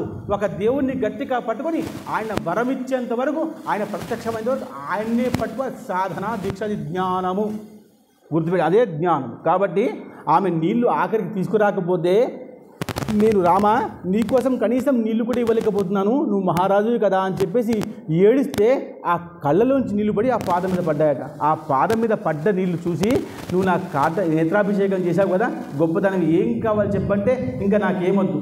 ఈ వృద్ధాప్యం వరకు అసలు నాలాగా సాధన చేయకుండా, జపం చేయకుండా, అనుష్ఠానం చేయకుండా, యజ్ఞయాగాలు చేయకుండా నాకు కనబడ్డావే, అదే చాలు నా జన్మకి, అదే చాలు నా జన్మకు, నా జన్మ ఇక్కడ అంతమైపోని అని చెప్పేసి అక్కడే ఆమె జీవితాన్ని అంతం చేసుకొని స్వర్గానికి వెళ్ళిపోయింది. కానీ రాముడికి మార్గం చెప్పిపోయింది, నువ్వు ఎక్కడికి వెళ్ళాలో. బాగా గుర్తుపెట్టుకోండి, సీతామాత దగ్గరికి వెళ్ళాలి అంటే ఎలా వెళ్ళాలో చెప్పి వెళ్ళిపోయింది. అది శబరిమాత గొప్పతనం. కాబట్టి రామచంద్రవాడు శబరిమాతని, జటాయుని గుహుణ్ణి అందరినీ కూడా పట్టుకున్నాడు రాముడు. ఎవరెవరైతే ఆయనకు సహాయం చేశారో అంతమందిని పట్టుకున్నాడు రాముడు. అభిషేకం అప్పుడు పట్టాభిషేకం చేస్తున్నప్పుడు గుహుడు రాకుండా ఉంటే వశిష్ఠుని వాల్మీకిని ఆయన తీసుకొచ్చి పంపాడు. ఎవరు? భరతుని పంపాడు. భరతుని పంపి ఆ గుహుడిని పట్టుకురావయ్యా, ఆయన లేకపోతే నేను పట్టాభిషేకం చేసుకొని చెప్పి పంపించాడంటే ఆయనలో గుణం అట్లాంటి గుణం రావాలంటే జ్ఞానం ఉండాలి. ఆ జ్ఞానం రావాలంటే దత్తాత్రేయ. అందుకనే రామచంద్రుల వారు సీతను పట్టుకొని వనవాసానికి వచ్చినప్పుడు మొట్టమొదటిసారిగా కలిసింది ఎవరికి? అనసూయ మాతకే. దత్తాత్రేయ స్వాముల యొక్క తల్లి అత్రి మహాముని యొక్క భార్య అనసూయ మాత కలిసే పాతివ్రత్యం అంటే ఏమిటో తెలుసుకుంది. ఇంత కథ ఉంది. ఈ కథ ఇలా తెలుసుకుంటూ పోతే చూడండి, ఆమె దగ్గర నేర్చుకుంది కాబట్టే ఆమెకు అంత గుణం ఉంది. సీత, సావిత్రి, అహల్య, మండోదరి వీళ్ళందరూ పతివ్రతలు అయ్యారు. లేకపోతే సాధ్యం ఉందా? లేదు. మంచి వాళ్ళ దగ్గరికి పోతే మంచి గుణం వస్తుంది, చెడ్డ వాళ్ళ దగ్గరికి పోతే చెడ్డ గుణాలు వస్తాయి. మన పిల్లల్ని మంచి వాళ్ళగా మనం పోషించాలి, పెంచాలి అంటే జ్ఞానవంతుడుగా మనం ఏమనుకుంటే చిన్నపిల్లవాడు పుట్టంగానే మంచి స్కూల్లో వేద్దాం, మంచి మిత్రులతో ఉందాం, మంచి సొసైటీలో ఉందాం కదా. ఎందుకు? మంచి రావాలి కాబట్టి. నువ్వు ఇష్టముడిగా పంపిస్తే ఇష్టముడిగా పెరుగుతా.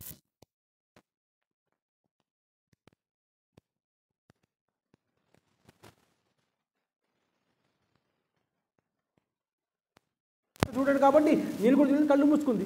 ఇద్దరు కూడా కళ్ళు మూసుకుని ఉన్నారు కాబట్టి పిల్లలు ఇలా తిరుగుతున్నారు. చూసుకోకుండా ఉండడం వల్ల దుర్యోధనుడు దుష్టుడయ్యాడు. దుర్యోధనుడు ఎందుకు దుష్టుడయ్యాడు? తల్లి చూడలేదు, తండ్రి చూడలేదు.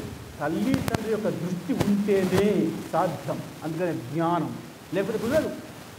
కాబట్టి ఆమె కట్టుకోకుండా ఉంటే బాగా చూస్తుంది. ఎక్కడికి వెళ్తున్నారా, ఏం చేస్తున్నారా, ఎందుకు శకుని మామ వచ్చారా, ఎందుకు ఆడుతున్నావురా, ఎందుకు పందెం వేస్తున్నారు,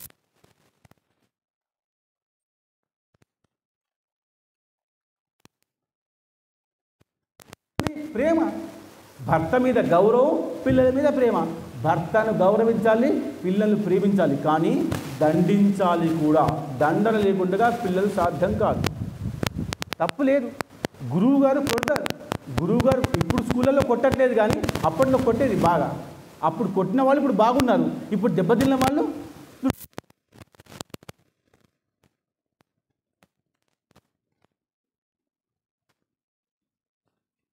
ఏం లేదు. పిల్లలు జ్ఞానం ఉందా? లేదు. ఏమిటి కారణం? మనం పట్టించుకోవట్లేదు. పుట్టేదే ఇద్దరు.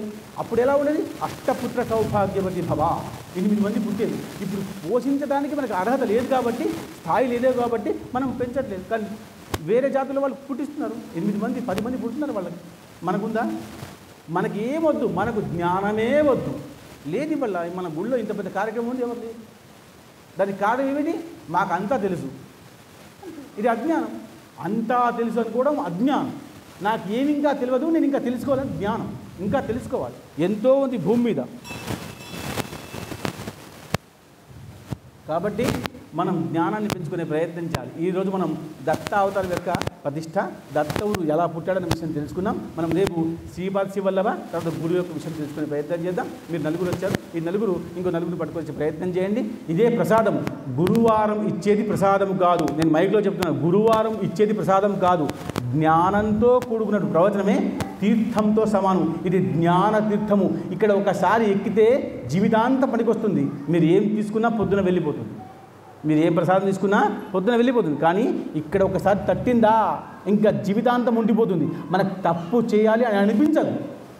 తప్పు చేయము, తప్పు చేయాల్సిన అవసరము పడదు.